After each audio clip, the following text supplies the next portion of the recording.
Hey everybody, Sean here at Laurel Ranch. Hope you're having a fantastic day. Just wanted to share on one of the previous videos on morning chores, I talked about that our animals all have auto water. And that's one of the big things when we're trying to be more efficient is trying to figure out how we can eliminate some of the tasks. And since animals always have to have good, clean drinking water at all times, having some system set up where there's an auto delivery of that water really makes things easy.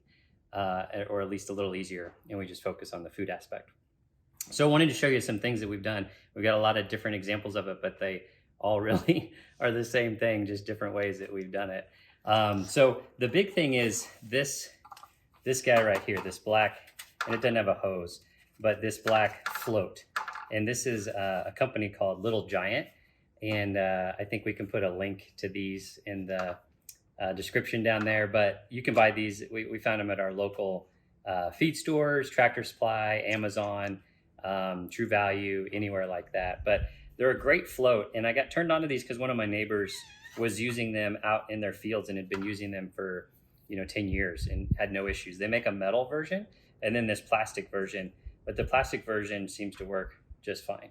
And they're super handy. So what we did actually when we had the cows out in the field where we didn't have water supply is we had these IBC totes where I could take the IBC tote with the tractor and take it down to the well, fill it up. And then I put on here a quarter turn where I can just turn it and water comes on and a quick connect on the end. So the quick connect was nice because then I could just quickly connect a hose and I'm set. And that way I could easily disconnect it, take the IBC tote down and fill it up, bring it back up here, set the IBC tote, hook it up, right? But these floats then, they just have set screws on the back. So we just had a big water trough out there. You just put it on there, tighten these set screws to where, and it doesn't have to be super tight. It's just mainly to keep it from coming off. But once that's on there, then you can turn on the water. It fills up and it keeps it set to the right level.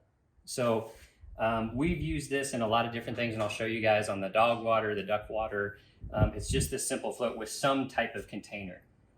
For the cows, we were using this, but once we got the goats and the livestock guardian dog, this trough became a bath for Zeke, our livestock guardian dog. So I was like, I don't like that, but I like the auto water. So we switched then to these, same thing, same company, Little Giant, same concept.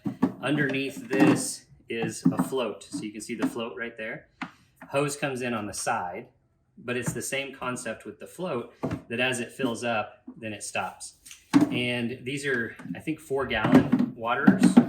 And so by using these in the stalls, then the animals can get their water. There's less water to get dirty here. I think it's good with a trough out in the field where maybe the animals are more remote, because if we run out of water, at least they've got all the water that fits within here. With these smaller ones, if they run out of water, there's something wrong with the delivery system. They've only got 4 gallons of water, which Reba the cow will drink 4 gallons like just in one little setting. So this is fine around the barn, but away from the barn, I would use a bigger trough. The troughs, though, you do have to put like a concrete block in there so that if a frog jumps in there or something like that, they can get out. They don't just die in the water. But again, you have the issue too of the dogs wanting to take a bath. But let me show you one of these that we have set up. So all these stalls have those 4-gallon waters in them.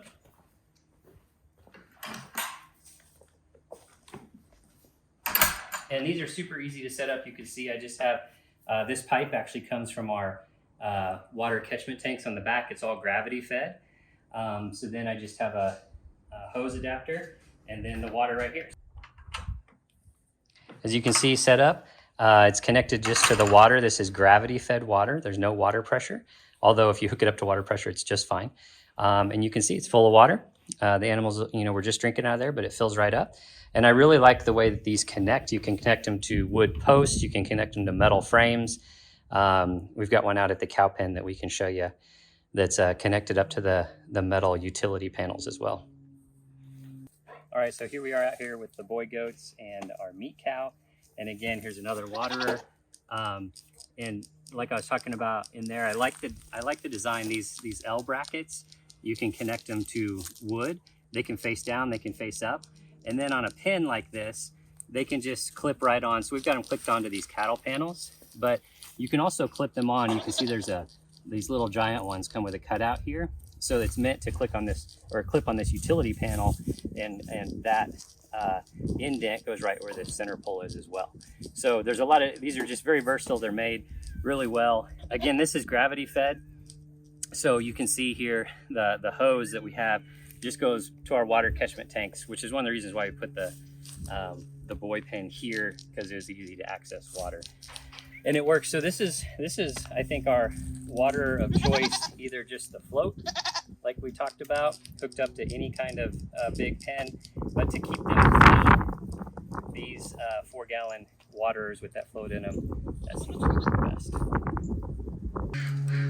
Okay, so here we are behind the dog pen. So this is in the dog pen where we have the dog water. So as you can see, we've got the same float down here, same little giant float, just hooked up to a hose. Now this hose is under pressure. So these floats work with a gravity feed, but they also work under pressure. And what we did here is, it's just a little pen, but we cut some of the fence and we put it halfway in and halfway out. That way, when the dogs are in here, they could drink like Xena's doing right now. But if one dog's in trouble, and we've got him in the pen and the other dog's out roaming, they can still get water from the outside as well. So the only thing when they're out like this is making sure that this gets clean. It is nice with these because you can just take it, dump the water out, clean it real quick, set it back up, and it's filling all the way, right? So, and you can see if I reach in here and I pull this float down, I don't know if you can hear that, but you can hear it's filling up with water, but that float is really strong and just keeps the water at a nice level. The bees like this water as well. All right, so here we are at the rabbits. So the rabbits, in each of their pens, we found these kind of nipples that have kind of a spring-loaded thing in there that they can use their tongue and then get water out of, and then just a tube fits over here on this barb. And so we have those hooked up in each one of the pens. So you can see one here, and then we have this black tubing connecting all of them together with some T's in there where they need to be. And these work really well. So then you can see when you move that, water comes out. So they just come up here, they bite on it, they move it with their tongue, and they can have water all the time. Originally I had this done and the tubing was clear tubing, which I knew was a bad idea, but I thought we were going to be moving these guys to the barn sooner. But it started to get moldy, so replace it with black tubing, which is really what you should do from the beginning. And then if we follow the tubing over, you can see this water is being delivered, gravity fed from that 5-gallon bucket right there.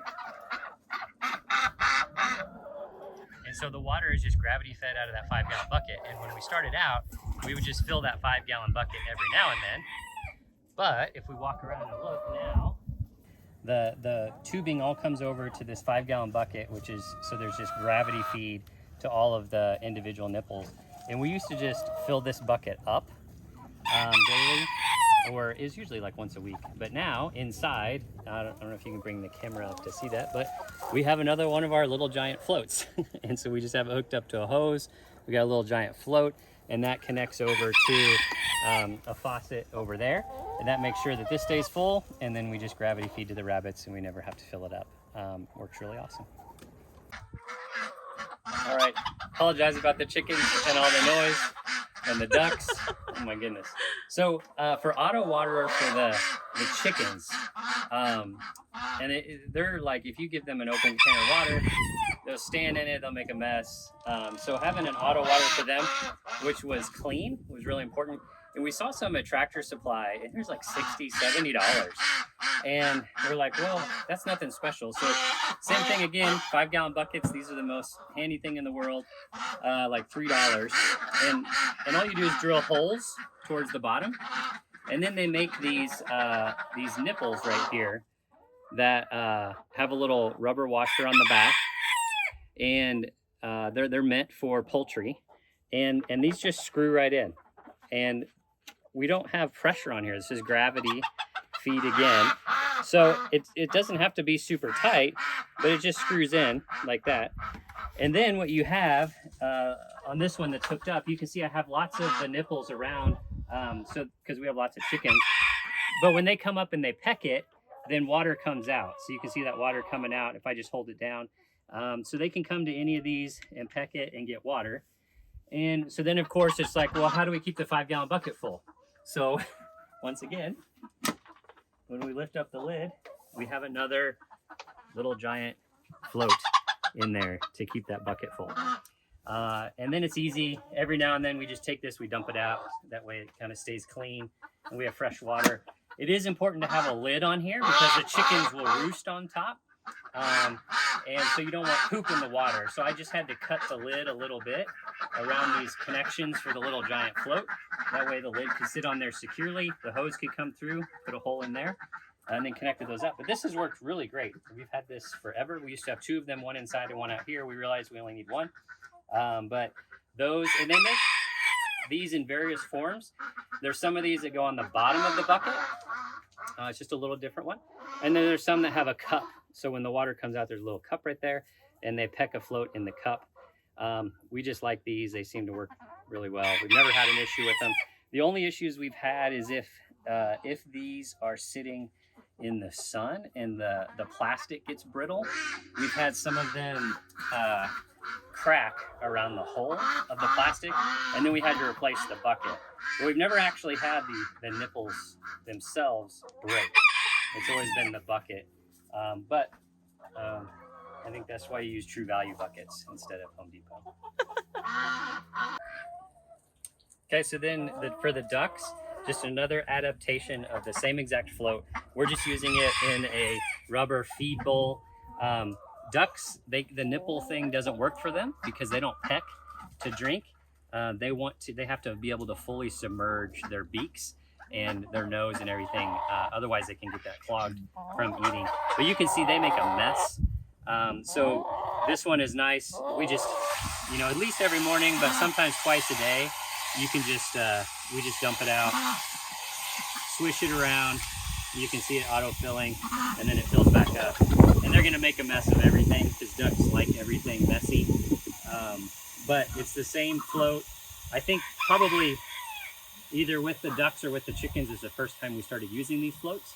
And this one just sits out here all the time in horrible conditions, and it works like a champ. So that's kind of how we progressed along to using it in a lot of other applications. So hopefully that was helpful. Gives you a little bit more insight into the auto watering, and I think anything that you can do to automate something just makes life easier, especially if you're trying to do chores and projects and take care of animals and all kinds of other things. And so usually with things, we start out doing something manually and we figure it out. And then it's like, okay, how can we take that and make it better and easier and more automated? And that's what we did with the water. So hopefully you guys found value from that video. Thanks for tuning in. Appreciate you joining us along the journey. Please take a moment and like this video if you found value in it, and subscribe to our channel so you can see more upcoming things that we're doing.